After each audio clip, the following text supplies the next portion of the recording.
Good morning, everybody, and welcome back to your Lunch Break Live. My name is Ivana. If you are new here, if you're not, thank you so much for coming back. Today is April the 20th. It is a Tuesday, and today we are talking about something that we've mentioned before, and that is marijuana. We've mentioned that on this show before, especially over the last legislative session. But today there was a statement from the Alabama Democratic Party on this topic. So I am joined by Alabama Democratic Party Executive Director Wade Perry. He is here to talk a little bit about the statement the party made this morning, and that is a statement about their support for both medical and recreational marijuana. So, Wade, I appreciate you taking some time to tell us a little bit about your party's statement this morning, and tell us a little bit about what your party thinks of not only medical marijuana, but the possibility of recreational marijuana legislation in the future. Well, Ivana, thank you for having me. Glad to be here and have an opportunity to talk about this important issue. We obviously feel like this is a popular issue, but being an important issue, both financially and in terms of criminal justice. There are a lot of implications to it, and a lot of upside to it also. Now, something that you said in your statement, I've got it in front of me, forgive me for looking down, but the support comes for recreational marijuana in several different ways. But one thing that you mentioned in that release, or your party mentioned, I should say, is that recreational marijuana legislation and approval would mean that the state would save millions of dollars every year and use that money for other things instead of incarcerating people for marijuana-related offenses. The party also mentioned tax revenue that could come from recreational marijuana and creating jobs and opportunities. So one, I want you to talk a little bit about those millions of dollars Alabama spends incarcerating people for marijuana-related offenses, and then talk about some of those jobs and opportunities that you mentioned recreational marijuana could create. Okay, so, I saw a figure the other day. I think it's about $22,000 a year to incarcerate somebody, and to incarcerate somebody for a nonviolent drug offense. I mean, we could send them to college for what we're spending to keep them in prison, and that just doesn't seem like good policy to me. On the economic side, nationally, it's about $2 billion of revenue in the states that have legalized recreational marijuana. 77,000 jobs were created in 2020 alone nationwide, and 321,000 jobs in total nationally. There are lots of folks here in Alabama who need a job. I'll tell you something else folks in Alabama are good at. That's growing stuff. So we feel like it's kind of a no-brainer. We can save some money on incarceration, create jobs, create opportunities. Tax revenue can go to education, pre-K. There's no shortage of needs here in Alabama, and we feel like this is just good common sense legislation. And furthermore, it's popular. More than 70% of voters nationwide support legalizing recreational marijuana, and that includes a majority of every single demographic group. Some narrower than others, but even Republicans support this. Now, you make that point about bipartisanship. So right now in the Alabama legislature, there's a bill to legalize medical marijuana. We've talked about that before. And that bill has passed the Senate. It could pass the House by the end of the session on May the 17th. This statement comes, again, as this medical marijuana bill is in the legislature. Do you think that, number one, there's been years of this medical marijuana bill, and it is just now kind of getting a little bit more legs and getting a little bit more support in the legislature from both parties? So do you think that this is the time that we could see bipartisan support for recreational marijuana when we haven't even gotten the medical marijuana totally supported? Well, the medical marijuana is a good step in the right direction. I'm glad you brought it up, because what we've seen in the places that have legalized recreational marijuana is a drop in opioid deaths and opioid addictions. It's a tremendous issue here in Alabama, especially in rural Alabama. So it helps on that front. And I think Republicans are seeing the writing on the wall, and that's why you've got a Republican senator sponsoring the medical marijuana legislation. But I think when it comes to recreational, if they were to oppose it, I think it would be at their own peril. The polling I've seen shows that it's very, very popular even among Republicans, and I think it would be again, to their benefit, to listen to their constituents who clearly support what we're talking about here. And it does need to be a bipartisan solution, because we don't have Republican problems and Democratic problems here in Alabama. We've got problems that affect real people, and this is one way that we can address some of those problems, and do so hopefully in a bipartisan manner. Now, something that I think we should know, 36 states in the U.S. have legalized medical marijuana. 17 and D.C., District of Columbia, have legalized recreational marijuana. And none of those are in the South. Now, something you mentioned and your party mentioned this morning in your statement was that if Alabama did legalize some sort of recreational marijuana, introduce some sort of bill to that degree, that we would be the first state in the South. And we could, I think the quote was, we could get ahead of other Southern states in this field. What do you think about that? Well, I tell you what, the parallel that I see is actually gambling, which we're also dealing with in the legislature this year.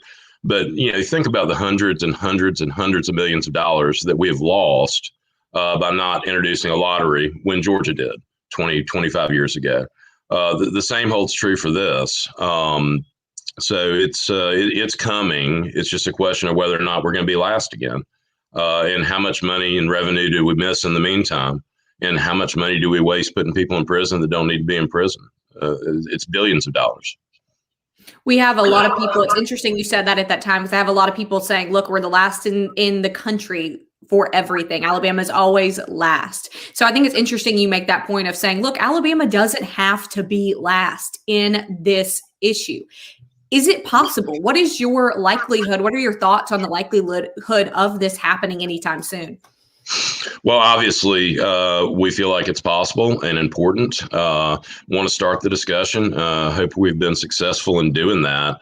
But you're right. There's no rule that says Alabama has to be last on everything. And I see this as an opportunity for us to be first in the Deep South and to reap some benefits from it, both financially and socially, in terms of criminal justice. It's a good issue, and it's one that I think is good for Alabama.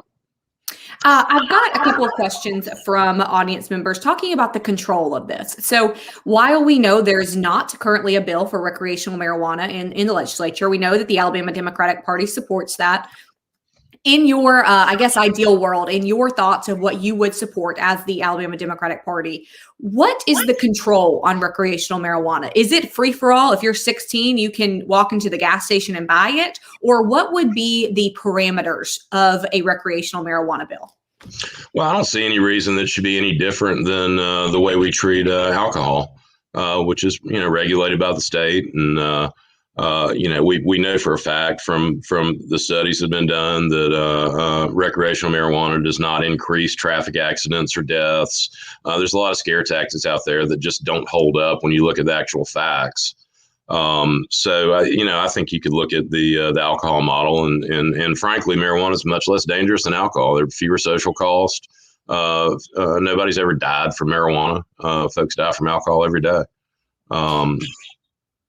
I know that we're talking about medical, we're talking about recreational marijuana. I mentioned medical. Again, that is waiting on the House to pass that bill, or the House to take up that bill, and it could happen before May 17th. But I've got a really heartwarming or touching comment, I'll say, here from Edward, and I just wanted to read it to you. Edward says, 16 years ago, I was against any form of legalization of marijuana. My late wife had a form of muscular dystrophy with a pain that would be hard to live. I then began to read up on marijuana, and I knew it would benefit her. She would then not have had to take some form of morphine for her pain. Legalization of marijuana would benefit many people. Wade, have you heard from a lot of people in that same vein? I have, and I think all of us have somebody in our family that's been impacted by opioid addiction or painkillers or things like that. There are a number of folks that could benefit from the legalization of marijuana, and I just don't think it's right to deny those folks the help that they could get from a natural substance, just speaking frankly. And I have a couple of other people. I've got Ashley saying, I have two sons who are autistic, and we desperately need this to pass. DP says he has severe spinal cord injury and muscle spasms due to that. So there's a lot of people who are in favor of medical marijuana. Do you think that it's a big hurdle to get people who are in favor of medical marijuana to be in favor of recreational marijuana? Yeah, it's a good question. I don't really know, but I think the more we talk about the facts and the economic benefits and the criminal justice benefits, the better off we're going to be, and the closer we get to that. The facts are the facts, and I think the facts favor what we're talking about, what we're proposing here. Yeah, no, that's where we're at. We also have a lot of people in the country and a lot of people in Alabama who believe that marijuana is a gateway drug. We've heard that for a long time. We also have people that think if they're teenagers, they're young people, begin to smoke marijuana, they might get into harder drugs down the line. And there are several problems with that. Number one, drug addiction, as we know, opioid addiction. And then number two, you mentioned that we could be saving millions of dollars in prisons by not incarcerating people for marijuana offenses. But then what happens, one, if people begin to take harder drugs, get addicted, and two, start filling up prisons on other drug charges? Well, that's not what we've seen in the other states that have legalized, number one. And number two, I would say that the gateway drug thing is kind of a red herring. I mean, it's also true that 100% of people that went to prison started drinking milk when they're young. But is that a correlation? No, it's not. And again, back to the opioids. I mean, what you see with marijuana is a reduction in problems with other drugs, rather than the inverse, especially on the opioid side, and especially here in Alabama. That's a huge issue.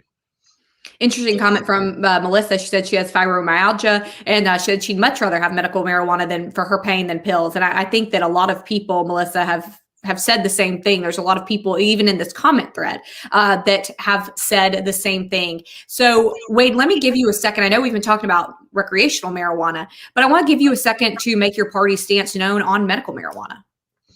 We're for it. Are you for this bill that is in the legislature right now? Is not necessarily a free for all. You can do whatever you want with marijuana. It is pretty, I don't have it in front of me, but there are very special parameters and very definite language on how medical marijuana, if it passed our legislature, could be taken. And it's very certain types of pills, suppositories, oils, things like that, not necessarily smoking it. Do you think at this point, if we approved medical marijuana, if we get to a point where we can approve recreational marijuana, do you think that voters want their lawmakers to be arguing about how to take it, how to use it, or do you think they just want it to happen? Well, to answer your first question, we support Senator Melson's legislation. We do. I think it's funny that the Republican Party likes to put themselves out there as the party of personal freedom, but then try and legislate a whole bunch of stuff that folks can and can't do with their own bodies. I mean, whether you're talking about abortion or marijuana or whatever it is. I mean, if you're truly the party of personal freedom, you ought to be for this. And so far, they haven't been. And I think that's going to be a problem for them moving forward. Really do.